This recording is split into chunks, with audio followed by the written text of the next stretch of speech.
Evening. Brighton and Reading are also in action at Rochdale and Bolton respectively. And finally, good luck to Hastings in their FA Cup replay against Hendon. Well, and so to Southern Ways now, and my second day in the visit of Horsted Keynes, just 20 miles north of Brighton. Now, it's easy to see why people love to live in this place, but what about trying to run a business in this lovely village? I can tell you they need one thing: they need to be enterprising.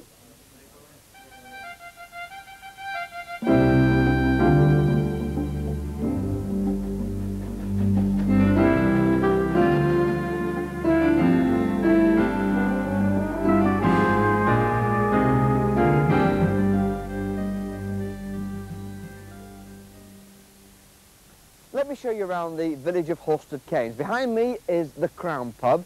Next to that is the Crown garage. In the bottom corner there is a post office.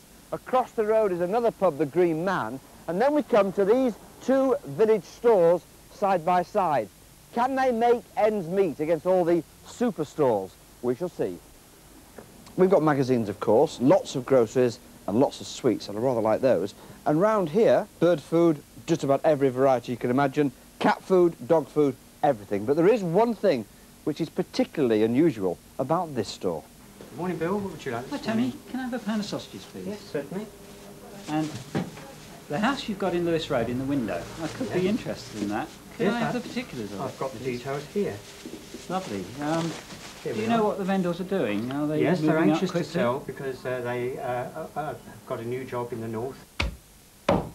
Owing to the increase in popularity of supermarkets and the intrusion on all village shops, and of course the latest BSE crisis, we've had to diversify into other things, such as selling houses. Horsted Keynes is a very popular village, and we have no problem in selling houses here because so many people want to move in and join us. Okay, so that's one store. The one next door is interesting as well. This is a wine shop, decent wines, and it's a bit of a delicatessen, but there's also another story about this place as well. That's it, beautiful. Okay, another horizontal one. Just sipping the glass, that's right. We have a bit of an upstairs and a downstairs life here. Village shops have a hard time, so we've got to develop whatever business we can. And our scene is photography, as well as weddings, portraits and so on. We do model portfolios. Coming downstairs again, what we've done to develop our business here is to develop the wine business.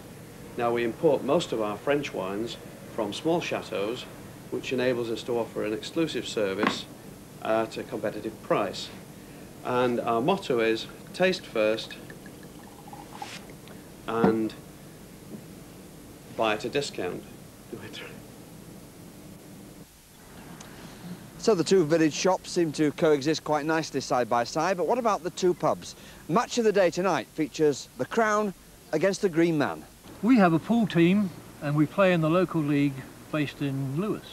We have a bar billiards team in the Sussex League. All our food is fresh and traditionally cooked. We do speciality food nights once a month. For those that are sports-minded, we have a big screen television that caters for all. We do live music on a Friday night. We've got a lovely Jack Russell that has the run of the pub. We've got two of them. We sell the best Harveys in town. So do we. I drink at his pub. I drink in his pub. Ramsey, here's to you. Cheers, Bruce. Cheers. All the best.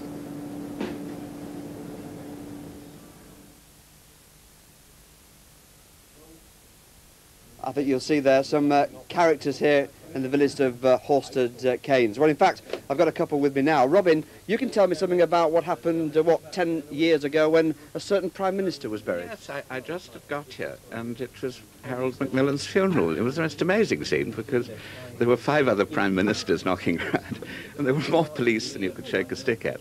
And it was really quite an interesting moment because it's a one-way street to the church. Now, Bob, you're obviously interested in history because your story is about the Great Plague, isn't it? Well, no, down the bottom of the hill as you come up from the Sharpthorne end, there on your left-hand side as you just enter the village, there's a nice little pond there that's always running. and that's in the church records, and it actually indicates that when the Great Plague was on in 1665, they used to herd down to the pond in Horsted Keynes to have a wash to get rid of the plague. I work on the basis they work 35 miles, there's nothing wrong with them at all. Well, I have to cut you off here because something rather important is happening, because there's been a rather significant arrival in the village, and a lot of people depend on how big the queue is for their reaction.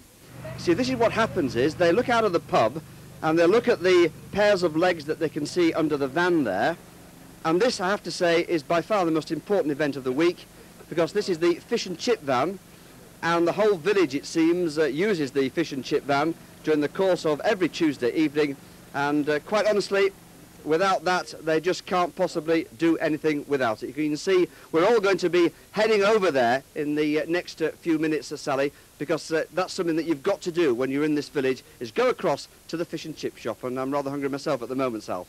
Yeah, you're ruled by your stomach, really, aren't you? Well, that and also the drinking habits as well, you know, which I'm having to be very disciplined about at the moment, I have to say. Listen, you missed all the bad weather, Harry, I can tell you, while you were indoors yesterday, because it's been absolutely terrible along the coast. But it's calmer now, Helen, but it's going to get colder, isn't it? It is, yes. In fact, it's not going to be so much of clearing up the mess tomorrow morning than perhaps having to scrape the frost off the window.